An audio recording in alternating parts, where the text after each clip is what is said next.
Ceinture. Donc, Nzambe kaka.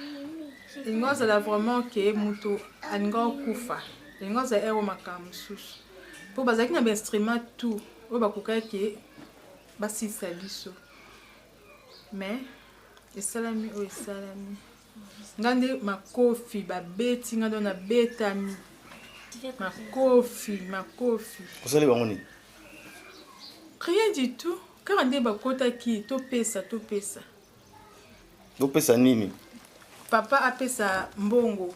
Aote kozwa $3000 bafuta ke lobby. Ba mona ki onde ngazo 3000. Ya wapi? Information sur bazula wapi?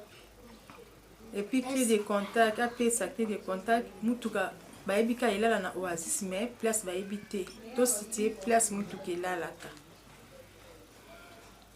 Ngakutu angata ngande mbeli. Ena kiti na fandi na se na ngunza minda banjula nsanga makofi. Awa betanga ka ne longi. Nazo bomba mazo landisa nazo betanga ne longi. Baika mibali na mibali. Bazeka mibali na mibali. Bazeka mibali et puis babi mabombi pe longi te. Mabombi te ka moko la mona ki na cache ne. Balati bango so noir. Mais bah toucha qui bangote banamike bah toucher te seulement la petite bazui babi oui bah tourner tu sais là papa garde l'argent. Viens nous montrer, montre-nous là papa prend l'argent à la chambre.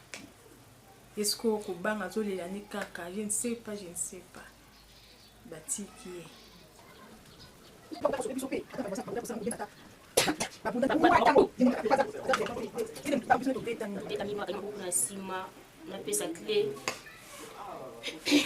bon, ezalaki vers 2h moins, tout lalaki, mais bana banek ota la TV vu qu'ils ont vacances.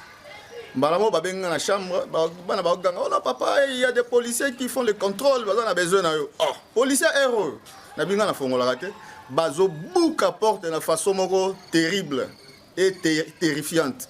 Basa l'opération va dire que bouka tititi, imagine-toi que non, imaginez-vous que tout ça na crochet na C, crochet na likolo et puis cadenas na katikati. Na serrure. Mais ba défoncer nyonso ba koti, ba bouki, ba koti na ndako ba tambola likolo mbetu, on dirait tapis. Ba bouki ba panzi da bazo duka mbongo, bazunga dazai be na mbongo malonga te, bazunga 60 000 francs congolais, bazui bana.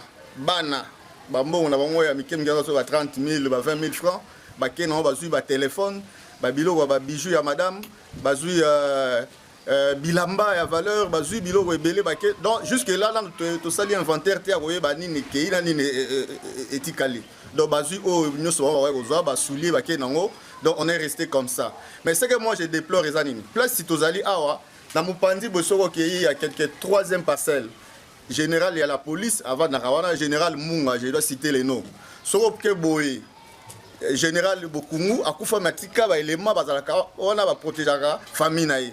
Au Poussani Likolo, il y a un colonel, il y a la police, il y a FARDC, il y a force aérienne. Nanga, moi, général Munga, il y a un colonel, il y a justice militaire. Mais finalement, l'environnement, il y a des criminels qui ont opéré paisiblement, sans inquiétude. Pourquoi? Sans représailles. Mais na habité to que ne wapi na mboko. To comme na point moko culminant ya insécurité ya makasi. Na on a mona makamba boité depuis na botama. Donc na habité comme problème nini. To sala nini. Biso beto luka mandu qui peut se protéger ka bien nini. Il faut dans na mindu qui na biso puisque ça ne va pas puisque l'état est irresponsable. To dans un état moko de missionnaire, ça ne va pas.